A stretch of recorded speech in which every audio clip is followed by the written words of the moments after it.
अस्सलामुअलैकुम नाज़रीन, मैं हूँ मंसूर अली खान। प्रोग्राम में आपको खुशामदीद कहेंगे। नाज़रीन, मन्नतों मुरादों के बाद इंसान को अगर कोई चीज़ मिल जाए तो वो फूले नहीं समाता। अगर प्यासे को सहरा में पानी मिल जाए, किसी बीमार शख्स को शफा मिल जाए, किसी बे औलाद को औलाद मिल जाए, किसी कैदी या गुलाम को आज़ादी मिल जाए और कोई शख्स जिसकी बेनाई चली जाए और उसे अचानक देखने के लिए आँख मिल जाए तो उसकी खुशी को अल्फाज में बयान नहीं किया जा सकता। लेकिन कभी कभी गैर मुतवक्के खुशी इंसानी जहन में शुकूक व शुबहात पैदा कर देती है। जैसे सहरा में प्यासे को पानी नज़र तो आ जाता है, लेकिन हो सकता है कि वो गदला हो, जहर आलूद हो, तो फिर उस खुशी को हसरत में बदलते देर नहीं लगती। ऐसे ही किसी बे औलाद जोड़े को औलाद तो मिल जाए, लेकिन मुस्तकबिल में वो औलाद आंखों की ठंडक बनने के बजाय नाफरमान निकल आए। उसी तरह किसी कैदी की आज़ादी भी आर्जी साबित हो सकती है। नाज़रीन, 2 दिन कबल एक ऐसी खुशी मेरे शेर और उसकी इत्तेहादी हुकूमत को भी मिली है जब 37 दिन बाद वज़ीर आज़म शहबाज शरीफ की अनथक मेहनत रंग ले आई और गैर मुतवक्के तौर पर 26वीं आईनी तरमीम मंजूर हो गई। बड़ी मन्नतों मुरादों के बाद अब मेरे शेर की हुकूमत को अपनी मर्जी का चीफ जस्टिस लगाने का इख्तियार मिल गया है। ये इख्तियार हासिल करने के लिए मेरे शेर और उसके इत्तेहादियों ने मौलाना के आस्तारे के बार बार चक्कर लगाए।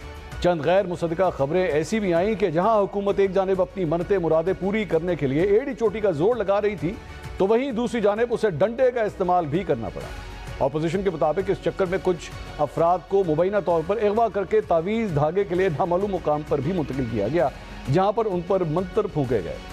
नाज़रीन, वो लोग जो नामालूम स्थाने पर जब तावीज़ हासिल कर रहे थे, तो वहीं उनके घर वाले परेशानी के आलम में सोशल मीडिया पर पोस्ट करके दुनिया को बता रहे थे कि उनका अपनों से राब्ता मुनक़ता हो गया है। लेकिन हैरत का धचका तो उस वक्त लगा जब लापता लोग अचानक पार्लियामेंट में नमूदार होते हैं। अब यह किसी जादू का असर था या किसी तावीज़ धागे का, लापता लोग पार्लियामेंट में आकर अपना काम करके चले गए।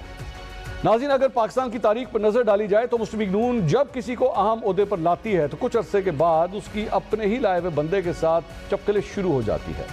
साबिक जनरल रिटायर्ड परवेज मुशर्रफ हों और फिर साबिक जनरल कमर जावेद बाजवा, मेरे शेर ने जब जब सीनियरिटी के असूल को बालाए ताक रखकर फैसले किए तो ना सिर्फ उसे हुकूमत से हाथ धोना पड़े बल्कि खानदान समेत उसे जेल भी जाना पड़ा और फिर डील करके मुल्क भी छोड़ना पड़ा।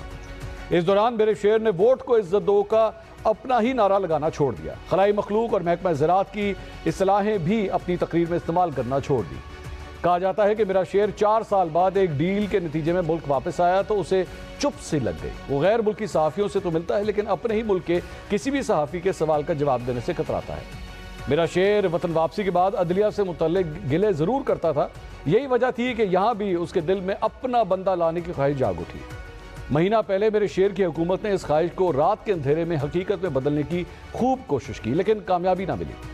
लेकिन 2 दिन कबल दूसरी कोशिश के दौरान मेरे शेर को 26वीं आईनी तरमीम मंजूर होने की सूरत में गैर मुतवक्के खुशी मिल गई। अब मेरे शेर की हुकूमत के पास अपना चीफ जस्टिस लगाने का इख्तियार है। अब वो अपनी मर्जी से मुल्क की सबसे बड़ी अदालत का चीफ जस्टिस लगाने का, लेकिन क्या मुस्तकबिल में मेरे शेर की अपनी ही लगाए हुए चीफ जस्टिस के साथ बन पाएगी? ये वो सवाल है जिसका जवाब आज हम अपने प्रोग्राम में तलाश करने की कोशिश करेंगे। अपने पैनलिस्ट का इंट्रोडक्शन कराऊंगा। लाहौर स्टूडियो में मेरे साथ मौजूद हैं सीनियर तज्जियाकार एंकर पर्सन इमरान शफकत साहब। इमरान साहब, बहुत शुक्रिया आपने हमें ज्वाइन किया। पाकिस्तान तहरीक इंसाफ के रहनुमा उमैर नियाजी साहब भी हमें इस्लामाबाद से ज्वाइन कर रहे हैं और मुस्लिम लीग नून के रहनुमा बिलाल कियानी साहब भी थोड़ी देर में हमारे साथ प्रोग्राम के अंदर ही मौजूद होंगे। तमाम मेहमानों का बहुत बहुत शुक्रिया।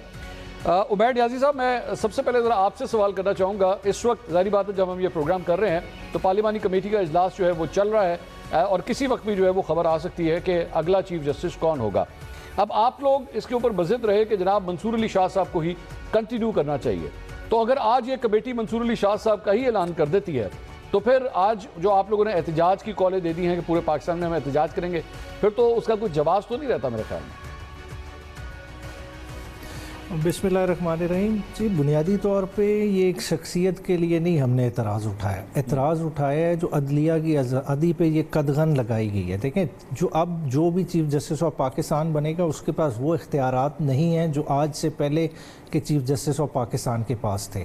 आप देखें, चीफ़ जस्टिस एक वक्त में मुख्तलिफ़ किस्म के हैट पहनता है। मतलब प्रैक्टिस एंड प्रोसीजर ने चले थोड़ा सा रोल डाइल्यूट किया बेंच फॉर्मेशन के लिहाज से। उसके अलावा जो है ना वो लॉ एंड जस्टिस कमीशन में भी बैठते रखते हैं, सुप्रीम जुडिशल काउंसिल को भी हेड करते हैं। इन्होंने ओवरऑल उस रोल को इस तरह से माइल्ड किया है कि कॉन्स्टिट्यूशनल काम सारा चीफ जस्टिस की डोमेन से निकाल देना है। बेंचेस ऐसे बनेंगे, कॉन्स्टिट्यूशनल बेंचेस जिनकी पिक एंड चूज इनके बनाए हुए जो है ना जुडिशल कमीशन करेगा, और ना सिर्फ वो करेगा, वो उसका टेन्योर भी तय करेगा और तादाद भी तय करेगा। तो सारे मामलात एक लिटिगेंट के हवाले से हो गए। आप अगर इसको इस पर्सपेक्टिव से देखें कि बुनियादी तौर पे 184(3) के केसेस, आर्टिकल 199 के केसेस किसके अगेंस्ट होते हैं? वो सरकार के अगेंस्ट होते हैं।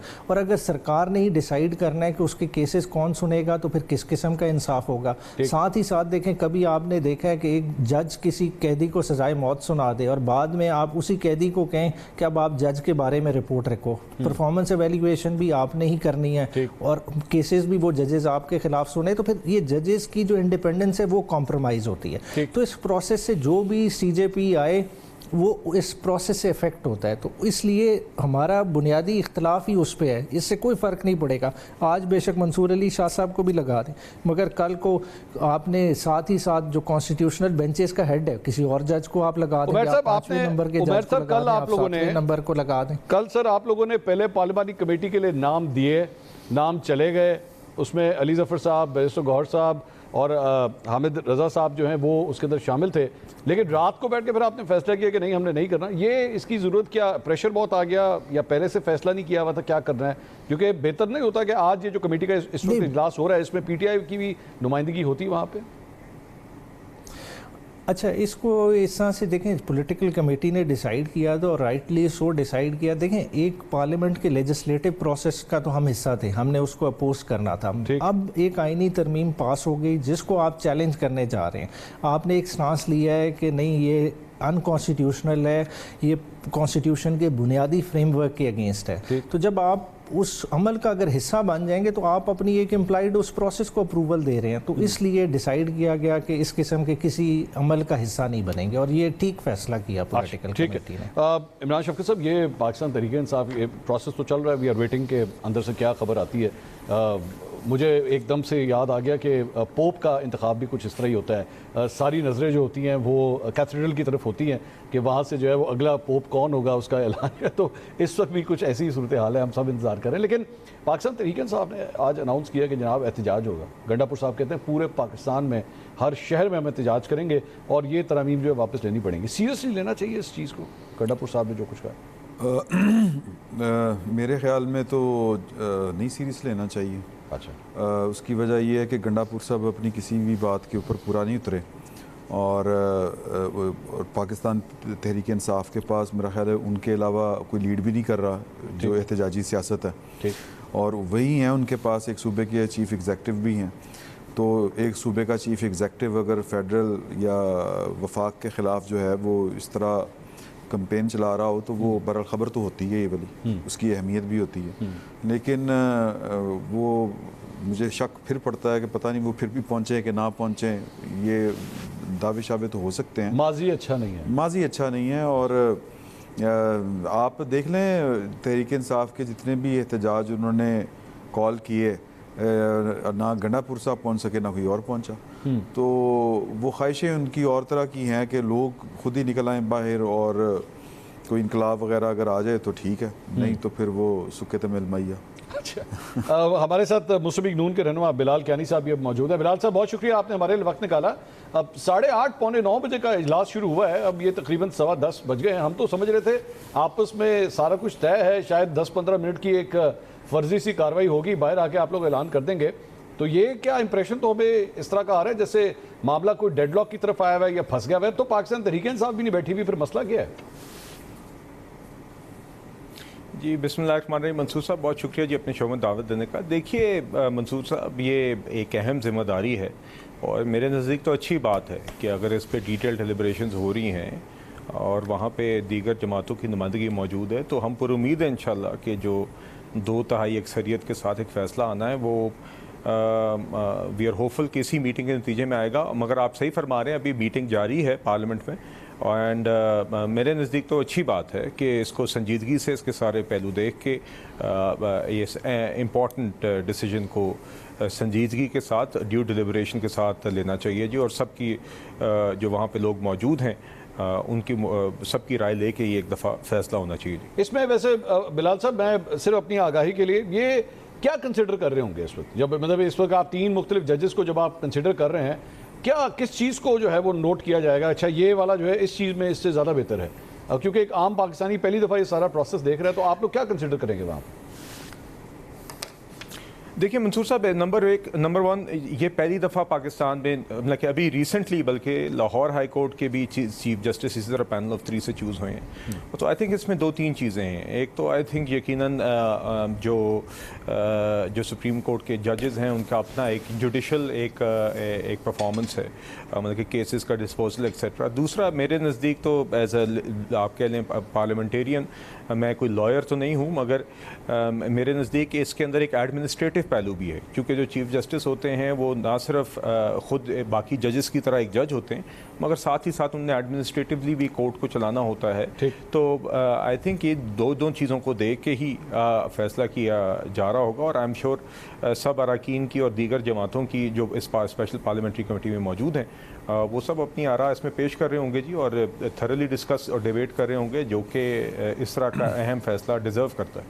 उमैर साहब, मैं दोबारा ज़रा एक एहतजाज के हवाले से, क्योंकि बहुत से सवालात आपके एहतजाज के हवाले से हैं, मैं ज़रा उसको डिस्कस करना चाहूँगा। सर, आप लोग पिछले तकरीबन महीने 1.5-2 महीने से इस पूरे प्रोसेस का हिस्सा रहे। मौलाना साहब के घर 2-3 दफ़ा आप लोग चक्कर लगाते थे।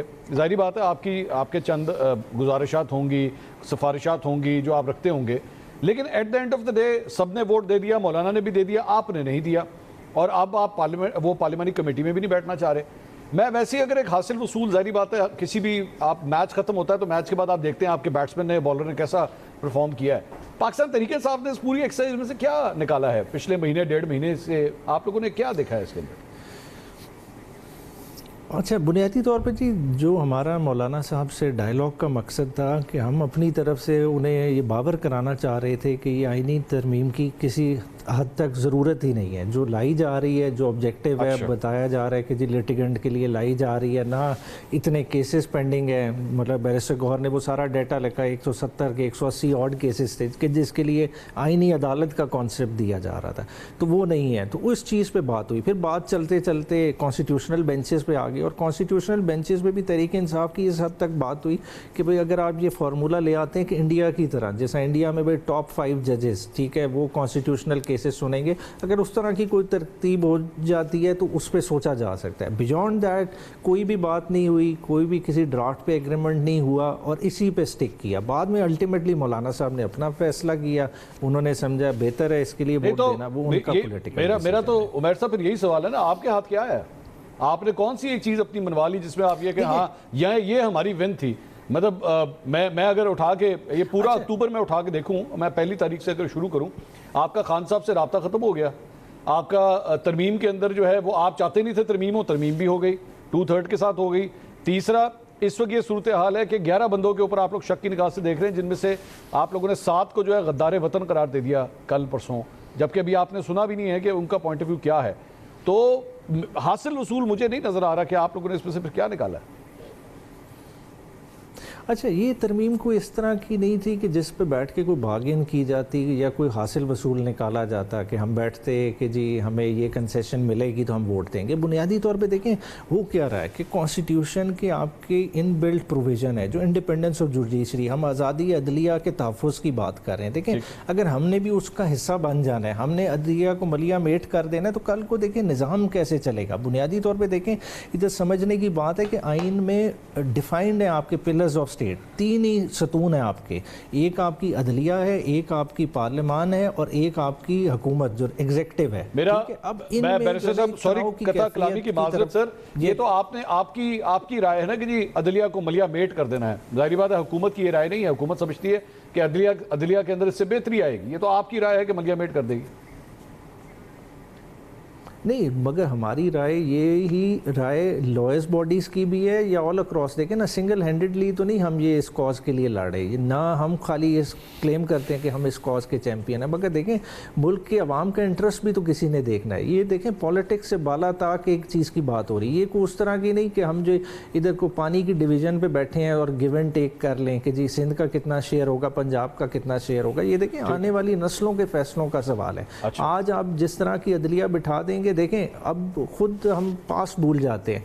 हम क्लेम, हमारा ख्याल होता है कि आज जजेस हम अपॉइंट कर लेंगे, वो हमारे लॉयल हो जाएंगे। देखें आज ये जिन चीफ जस्टिस साहिबान को क्रिटिसाइज़ करते हैं, हेविली क्रिटिसाइज़ करते हैं, वो किन के दौर के अपॉइंटी? इन्हीं के दौर के अपॉइंटी हैं। देखिए अदलिया को कोई कंट्रोल नहीं कर सकता, और अदलिया के अंदर जो जितना इनरोड करेगा वो उल्टा सिस्टम की खराबी होगी। अब देखें सिस्टम में इतने बड़े बॉटल नेक्स बन जाएंगे विद इन 2-3 माह, मतलब कॉन्स्टिट्यूशनल चैलेंज को एक तरफ छोड़ दें। देखिए ये ऑपरेट ही नहीं हो सकता। हर केस में एतराज़ उठेगा कि जी ये कॉन्स्टिट्यूशनल नौइयत का है, फिर उसका फैसला कौन करेगा? उसके फैसला अगर जज करता है वो चैलेंज किधर होगा? मतलब आप लिटिगेशन को मल्टीप्लाई कर रहे हैं, इन्हें उस चीज़ का एहसास ही नहीं है। फिर जो इश्यूज हैं, देखें कॉन्स्टिट्यूशनल बेंच तो आपने बना दिए, तो एपलेट बेंच कौन बनाएगा? वो क्लैरिटी नहीं है।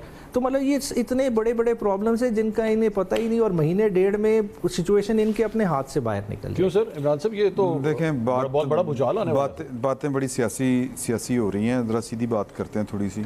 अगर आज पाकिस्तान तहरीक इंसाफ इस मीटिंग में बैठी होती तो शायद इनकी मन की मुराद पूरी हो जाती। किस तरह? मैं आपको 2 जर्नलिस्टों के साथ आज जो ताज़ा वारदात हुई है, 2 पाकिस्तान के मारूफ जर्नलिस्ट हैं। एक ने वज़ीर आज़म साहब को मैसेज किया और उनसे कहा कि जी फ़लाँ साहब जो हैं वो तो ये बात कह रहे हैं, और ये बात कोर्ट उन्होंने करके बताई कि अगर नॉन कॉन्स्टिट्यूशनल भी अगर चीज़ें हैं तो उसमें भी मैं इमरान खान साहब को तो रिलीफ दे सकता हूँ। अच्छा। तो वज़ीर आज़म साहब ने आगे से जवाब दिया उस सहाफ़ी को कि ये जो आप बात कर रहे हैं ये मुझे किसी और ने भी कोट किया है, उन साहब को। अच्छा। एक बात ये हो गई। अब इसमें आप ये देखें कि मैं नाम लेता हूँ कि जस्टिस मंसूर अली शाह साहब को सबसे ज़्यादा मुतनाज़ा किसने बनाया? इमरान खान साहब ने बनाया। ठीक। जब वो कहते हैं कि ये वो जज जाएगा, और ये कोई पहली दफ़ा नहीं हुआ था, जो जावेद हाशमी साहब ने बात की थी और फिर हमने देखा कि उसी तरह ही हुआ था। अदालतों के ज़रिए एक वज़ीर आज़म को घर भेजा गया था। तो ट्रैक रिकॉर्ड है, और पाकिस्तान की आला अदलिया का लंबा चौड़ा ट्रैक रिकॉर्ड है। इस तरह के वाक़यात और इस तरह के फ़ैसले होते हैं। तो एक तो इस सहाफ़ी को जो जवाब है मैं वो आपको बता रहा हूँ। दूसरा ये कि एक पीपल्स पार्टी के अहम लीडर से एक सहाफ़ी ने मैसेज करके पूछा कि आप किसको सपोर्ट कर रहे हैं। अच्छा। अंदर इस वक्त, तो ये इस वक्त जो मीटिंग चल रही है मैं उसकी बात कर रहा हूँ। अच्छा। तो उन्होंने कहा कि जी कि मैं कोट एंड कोट बता रहा हूँ, अनफॉर्चुनेटली थर्ड या अफरीदी साहब जी, यानी कि वो कहते हैं कि वो होंगे। अच्छा। और अल्फाज क्या थे ये अभी पता लग जाएगा थोड़ी देर में कि आप कोई खबर जो है वो जी। मैं वही गुजारिश कर रहा हूँ कि अगर मैं इन दोनों मालूमात की बुनियाद के ऊपर आपको बता रहा हूँ, और JUF भी जो है उसका भी, ये मैंने खबर जो है वैसे अपनी ट्वीट भी की हुई है। अच्छा। तो ये JUF का भी वोट जो है वो सीनियर मोस्ट की तरफ है। अच्छा, मंसूर अली शाह साहब की तरफ है। तो अगर पाकिस्तान तहरीक इंसाफ वहाँ पे होती तो आप ज़रा वोट काउंट कर ले, नंबर गेम इधर उधर हो सकती थी। तो ये तहरीक इंसाफ, फिर सवाल ये पैदा होता कि किसके कहने के ऊपर उन्होंने बाइकाट किया। अच्छा। किसी का रास्ता साफ करने के लिए किया, हाँ, या क्या किया? ये बिलाल साहब, ये किस तरह सर पता लगता है? मतलब आपकी पार्टी की कोई पोजीशन, कोई फैसला हो गया है? आप लोगों ने आपस में डिस्कस किया है कि आप किस जज को सपोर्ट करेंगे? क्या अब मुझे तो ये भी नहीं, मैं कह रहा हूँ ना, पहली दफ़ा हो रहा है, यही नहीं पता कि आप इस पर पब्लिक पोजीशन ले सकते हैं कि नहीं ले सकते। Have you discuss? नहीं, ये सियासी फैसला है, पार्लिमानी कमेटी का फैसला है, सियासी फैसला है, इस पर हो सकती है बात। जी सर। जी मंसूर साहब, देखिए हकीकत है जी, मेरे इल्म में तो ऐसी बात नहीं है, मगर मैं यकीनन आई एम श्योर कि जो हमारे 3 मेंबरान हैं पार्टी के उस कमेटी में, 4 गालिबन लॉ मिनिस्टर आज़म तारर साहब हैं, ख्वाजा आसिफ साहब हैं, एहसन इकबाल साहब हैं और शाइस्ता साहिबा हैं, शाइस्ता परवेज़ साहिबा। आई एम श्योर उन्होंने हमारी क़यादत से एक उसमें कंसल्टेशन और गाइडेंस ली होगी, तो आई एम श्योर वो मौक़िफ़ वहाँ पे बयान कर रही होंगी। मगर देखिए, मैं ये ज़रूर ज़रा कहना चाहूँगा कि अगेन जो इमरान साहब अभी बात कर रहे थे, पर्सन स्पेसिफिक अगर कोई हुआ है तो ये सारे गुज़िश्ता सालों में भी सबसे PTI हुई है, और अगर आप देखें ये काजी फायज़ ईसा साहब के ख़िलाफ़ भी अगर कोई पर्सन स्पेसिफिक हुआ तो पर्सन स्पेसिफिक होने का तो आगाज़ पीटीआई ने तब किया था जब इमरान खान की वजारत उज़्मा के दौरान इन्होंने प्रेसिडेंशियल रेफरेंस एक डाला उनको हटाने के लिए, और फिर उनकी फैमिली को बाकायदा उनके वज़रा ने आके हरास किया। रोज़ाना जिस तरह की प्रेस कॉन्फ्रेंसेस होती थी, तो आज यही पर्सन स्पेसिफिक होते रहे हैं। पहले हमें कहते रहे कि हम ये तरमीम इसलिए ला रहे हैं ताकि उनको उनका टेन्योर मज़ीद एक्सटेंड करें, मगर हकीकत ये कि उनको अपनी गलती पीटीआई को बार बार नज़र आती रही है और वो उनको जी मेरा सिर्फ सर एक सवाल ये है कि सारी जमातें करती रही हैं, आप लोग भी जब आप लोगों के हवाले से पैनमा का जब फैसला आया था तो उस वक्त आप उस वक्त के चीफ जस्टिस के खिलाफ थे, उनको पता नहीं बाबा रहम थे और क्या क्या अल्फाज आप लोग पुकारते थे, उनसे कहते थे, और इसकी वजह ज़ाहिर बात है सियासी थी कि आपके खिलाफ फैसले आए, आपने नहीं छोड़ा, आपने अगले को आपने बल्कि सिर्फ उनको नहीं, बेंच में जो दीगर अफराद थे उनको भी नहीं छोड़ा, बेंच को नहीं छोड़ा, किसी को नहीं छोड़ा आप लोगों ने। नहीं देखिए मंसूर साहब, मैं कह रहा हूँ जजमेंट्स पे आप बिल्कुल क्रिटिसिज्म कर सकते हैं, मगर अभी जिस तरह इमरान साहब फरमा रहे थे कि एक ही किसी जज को कह देना कि इसको तो हर सूरत आप देखें ना, काजी फायज़ हमने किसी क्या काजी फायज़ साहब के खिलाफ और फिर उनकी फैमिली को जिस तरीके से हरास किया गया प्रेसिडेंशियल रेफरेंस डाल के हटाने के लिए, मुझे बिलाल बाद में फिर ये हर चीज़ को बाद में कह देते हैं ये तो हमने किया नहीं था। बिलाल साहब, व्हेन जजेस की फैमिलीज की ऑडियो रिकॉर्डिंग्स हो रही हों, जब 6 जजेस जो हैं वो लेटर लिख रहे हों कि हमारे पे प्रेशर आ रहा है, जब जजेस की ऑडियोज रिकॉर्ड हो रही हों, तो क्या ये पर्सनल वेंडेटा नहीं है कि मुझे नहीं पता कौन से सोर्सेज के जरिए देखिए जी हम देखिए नहीं जी देखिए मंसूर साहब हमने कभी भी नहीं कहा कि किसी की ऑडियोज रिकॉर्ड होनी चाहिए। क्या पीटीआई ये कह सकती है कि उन्होंने को कभी भी वो प्रेसिडेंशियल रेफरेंस नहीं जाना चाहिए था और इमरान खान और आरिफ अलवी ने वो प्रेसिडेंशियल रेफरेंस जो है वो डाल के गलती की थी, जुल्म किया था और जुडिशरी के ऊपर हमला किया था? दे डू इमरान खान साहब ने 2-3 दफा ये बात कही है कि नहीं देखिए हमें काजी फायज़ साहब के खिलाफ रेफरेंस नहीं भेजना चाहिए था, मैंने गलत किया जो कुछ किया। हाँ तो बस फिर ठीक है, फिर आप हमें ना बताएं ना कि फिर आप हमें ना बताएं ये आपकी की हुई गलतियां, हमने कभी ये काम नहीं किया।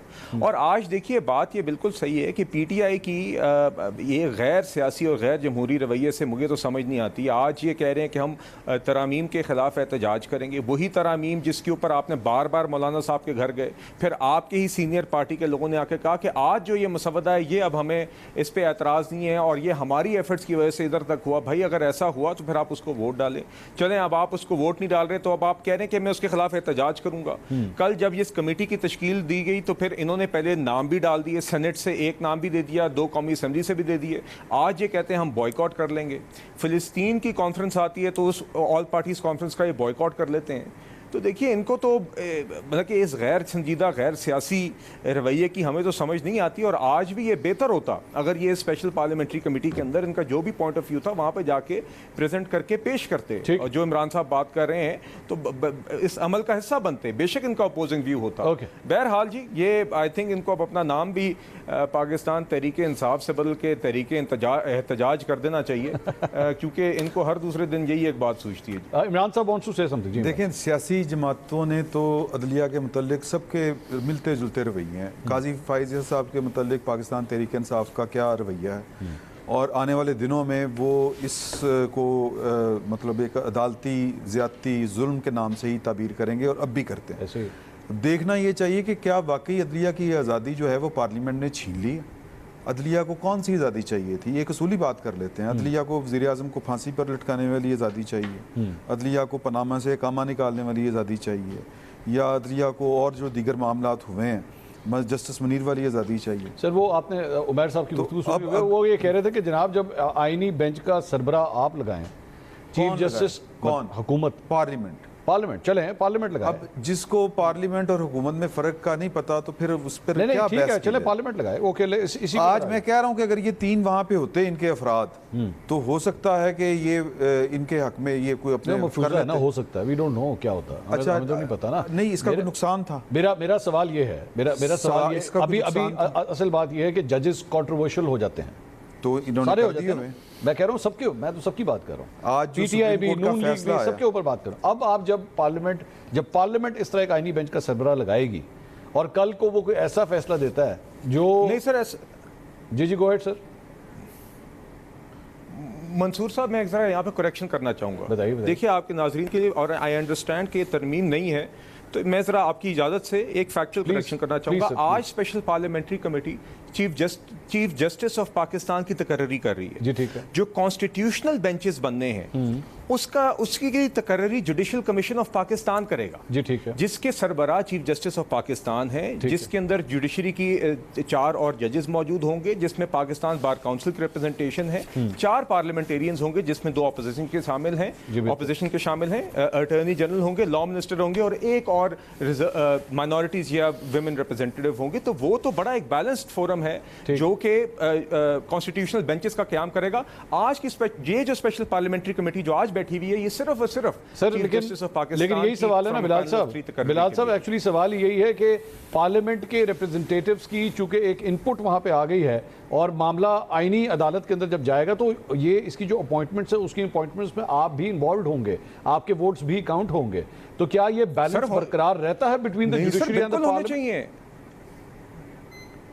बिल्कुल रहता है। और ये जरा मुझे इसमें थोड़ा सा मौका दीजिएगा। देखिए मंसूर साहब, सबसे पहले आज भी आपके पास 5 जजेस हैं जी, और पार्लियामेंटेरियंस के अंदर 4 जो पार्लियामेंटेरियंस ऐड किए हैं वो 2 अपोजिशन के हैं और 2 ट्रेजरी के हैं। ठीक है।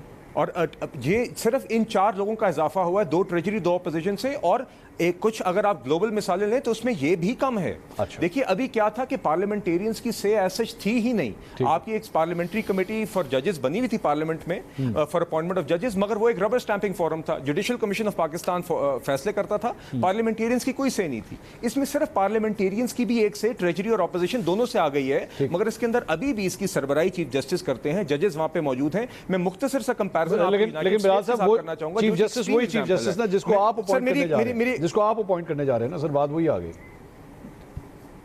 नहीं, चीफ जस्टिस वही, मगर वो तो फ्रॉम अमंग्स्ट द जजेस फ्रॉम अ पैनल ऑफ 3 और हम नहीं।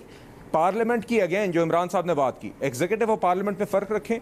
पार्लियामेंट्री कमेटी के अंदर प्रोपोर्शनल रिप्रेजेंटेशन के साथ सेनेट और नेशनल असेंबली की रिप्रेजेंटेशन है और उसकी 2/3 अक्सरियत इस कमेटी का वो फैसला करेगी। तो ये हरगिज सिर्फ एग्जीक्यूटिव का फैसला नहीं। और मैं मुख्तसर बात जरूर करना चाहूंगा, एक मिसाल comparison just for the sake of comparison, मैं हरगिज उसको ये नहीं कह रहा कि यहाँ पे होना चाहिए।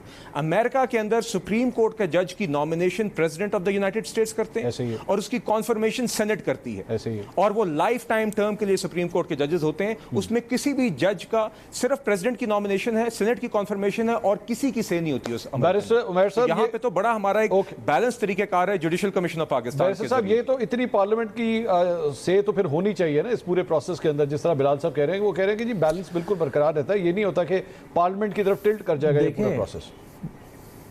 देखिए वो जो जुडिशल कमीशन का कॉम्पोजिशन कह रहे हैं उसके 13 अरकान हैं, 13 में से 5 जुडिशरी के हैं, 8 पार्लियामेंट के हैं और 5 में से भी एक जो है जो सीजेपी होंगे जो इन्होंने खुद पिक किए हुए होंगे, जो उस 12 रुकनी ने। तो खुद आप टिल्ट देख ले, नंबर गेम।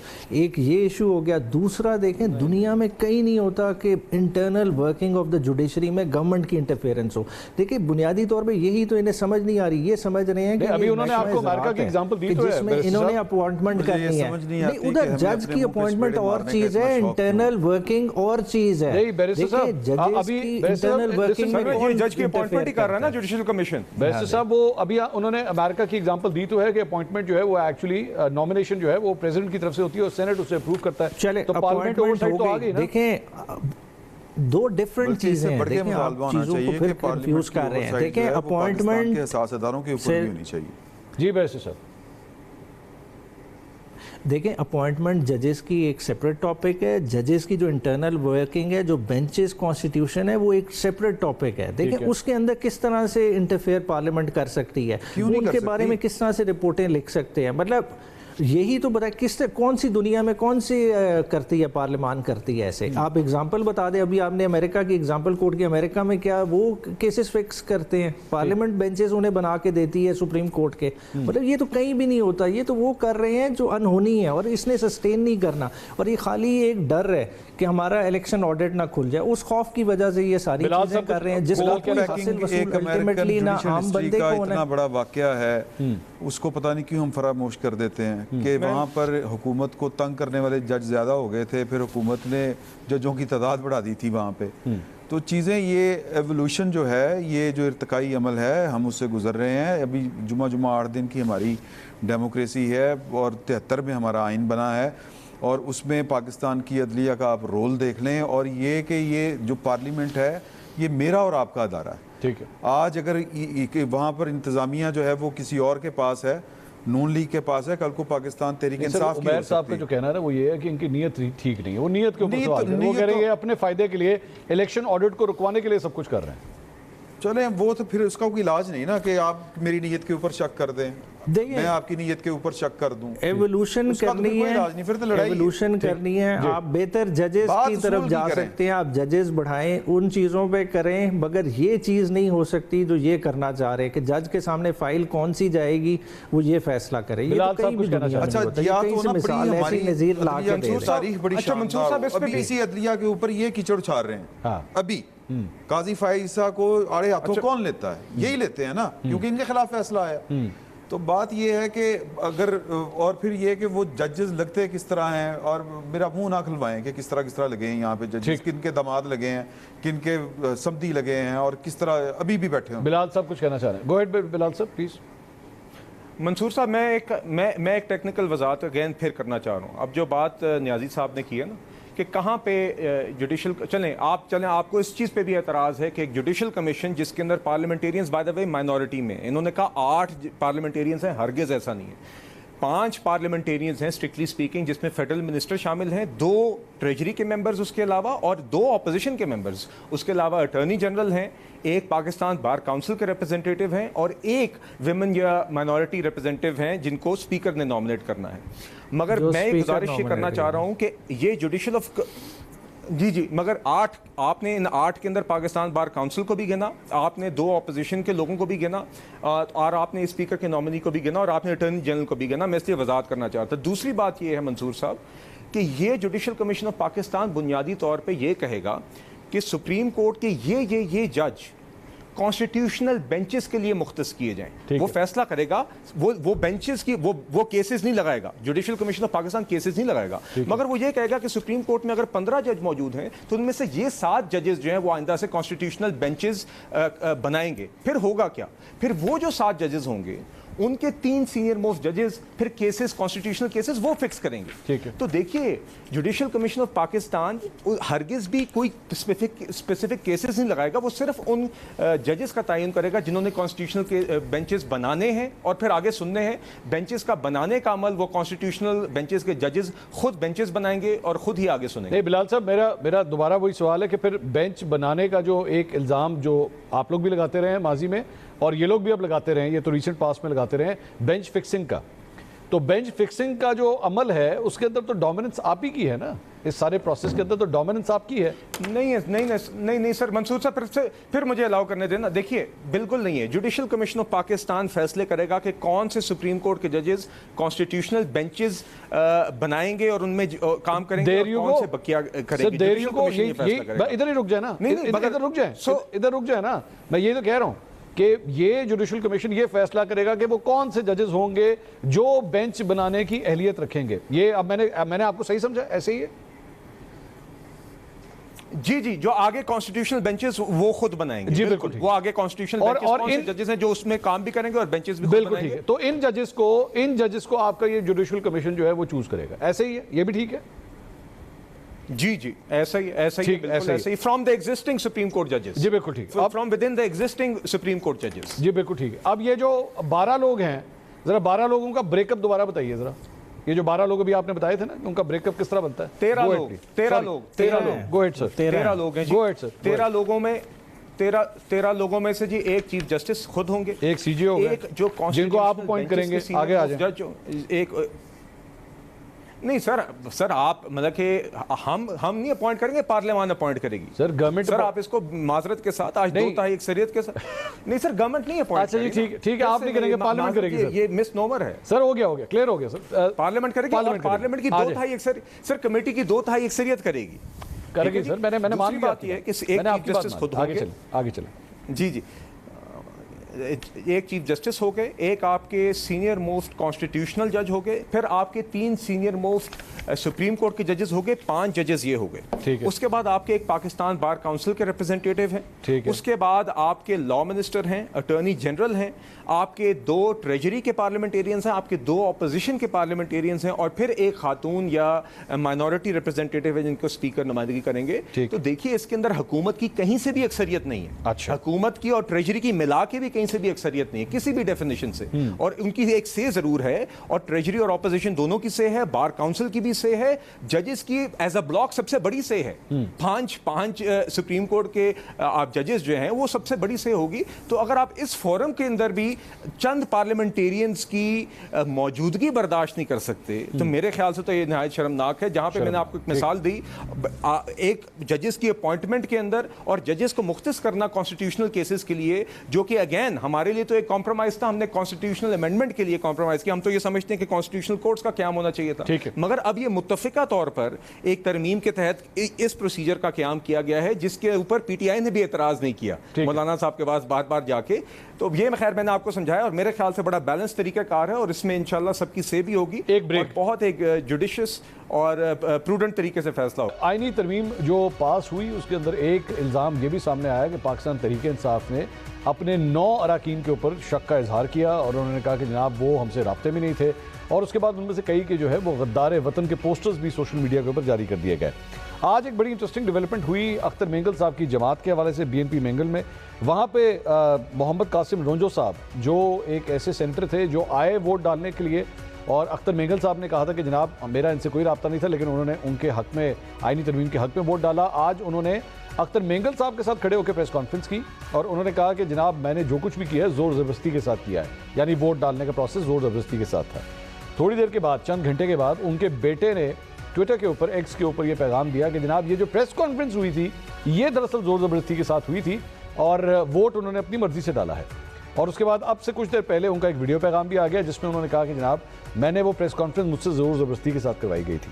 उमैर नियाज़ी साहब, ये आपकी जमात के अंदर भी कुछ इस किस्म के इल्ज़ामात या लोग गायब हो गए, तो वहाँ पे ये जो 9 या 11 जो गायब हुए वो सारे के सारे अपनी मर्जी के साथ हुए, या वहाँ पे भी आपको ज़ोर ज़बरदस्ती का शक है?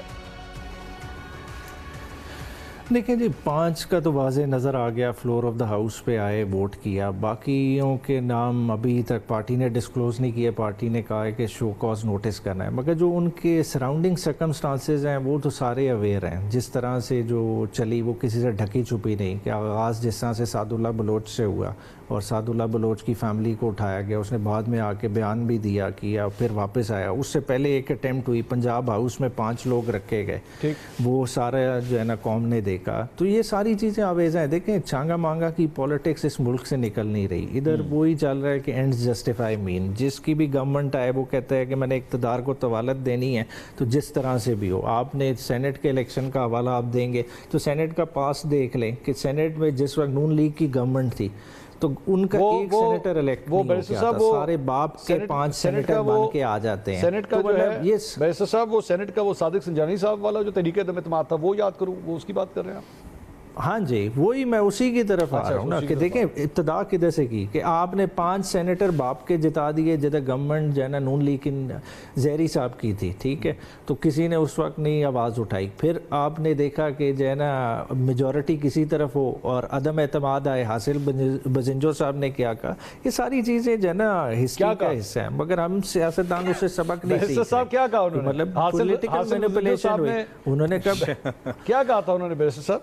उन्होंने कहा, उन्होंने पॉलिटिकल मैनिपुलेशन की तरफ हवाला दिया। नाम लिया था किसी का? आपने देखा गुजरांवाला की कोर्ट ने उन्हीं को समन किया, किसी का नाम था बैरिस्टर साहब? तो नाम देखें, बिल्कुल लिया, और नाम इसमें पहले भी कोर्ट मार्शल लोग हुए हैं। आप अगर चले जाएं, आपने जो ऑपरेशन मिडनाइट जैकल के किरदारों को देख ले, उनका कोर्ट मार्शल नहीं हुआ था, तो ये ब्रिगेडियर इम्तियाज का कोर्ट मार्शल हुआ, जनरल फैज आमिर का हुआ। उन्होंने जनरल फैज का नाम लिया था बैरिस्टर साहब, जनरल फैज का उन्होंने नाम लिया था, तो जनरल फैज ने जो है वो मिडनाइट जैकल वाला कोई काम किया आपके ख्याल में? ऐसे ही किया? आप भी यही समझते हैं? जिस तरह होना चाहिए तो उस चीज़ को करें, पूरा परसू करें, उनके पास राइट है, वो तो इस दुनिया में नहीं रहे, तो बाकी जो इफेक्टिव हैं परसू करें। बात है कि जब तक अपनी आप सियासत को पर्ज नहीं करेंगे तो ये मामलात कैसे ठीक होएंगे। बात है कि चीज़ें उसी तरह जा रही हैं। आप हासिल ज़ोर ज़बरदस्ती करके देखें, आइन का वक़ार, आइन का तो वो हो ही रहा है डैमेज, मगर पार्लियामान का वक़ार ख़त्म हो रहा है। जब देखें आपके सियासतदान उठाए जाएंगे पार्लियामान से, कमेटी उसके लिए बनेगी कि उनके वक़ार के लिए, और उसमें आप आइनी तरमीम की डिबेट शुरू कर देंगे, और मतलब अजीब ही जो है ना मामलात चल रहे हैं। मतलब हमें समझ नहीं आ रही कि किस तरह से इक़्तिदार से चिपका रहा है। सर आप हमें समझाएं, ये तो फिर हालात बाकी बहुत ख़राब जा रहे हैं सर। देखें, कभी वो बंदा कहता है जी मैंने ज़बरदस्ती वोट दिया है, फिर वो कहता है नहीं ज़बरदस्ती प्रेस कॉन्फ्रेंस की है। कौन ज़ोर ज़बरदस्ती कर रहा है? ज़ोर ज़बरदस्ती वही कर रहे हैं जो करते हैं सर। अच्छा, इसमें मतलब कोई ढकी छुपी बात है तो बात जो मैं थोड़ा सी बात लंबी हो जाएगी। मैं सिर्फ ये कहना चाहता हूँ कि ये जो 75 साल से पाकिस्तान का सिस्टम चल रहा था, थोड़ा सा जो चेंज आया था जो मिसाक जमहूरियत के बाद, उसके बाद फिर एक नया प्लेयर लॉन्च किया गया। अब मसला ये है कि अब इसमें जो इस वक्त खेल जा रही है, इसकी जिम्मेदारी पाकिस्तान मुस्लिम लीग नून और पाकिस्तान पीपल्स पार्टी के ऊपर है। ठीक है, उनका ये फैसला है कि जी कि ये तोहफा आपका लाया हुआ था, ये तोहफा आपने समेटना है। उन्होंने अपने अंदर से समेट लिया, जिधर जिधर से समेट सकते थे समेट लिया, जहाँ से नहीं समेटा जा रहा था वहाँ पर फिर ये वाला शुगर लग गया। अच्छा, तो ब्लेसिंग डिस्गाइज वाला मामला है। मैं तो बतौर एक जमहूरियत पसंद जो है, आप तो ब्लेसिंग इन डिस्गाइज कह रहे हैं, ये तो ट्रबल इन डिस्गाइज भी हो सकता है। मे बी ये भी तो हो सकता है, बिल्कुल हो सकता है, बिल्कुल हो सकता है। लेकिन बात ये हमें तो पता ही नहीं अगले महीने 2 महीने के बाद क्या होगा।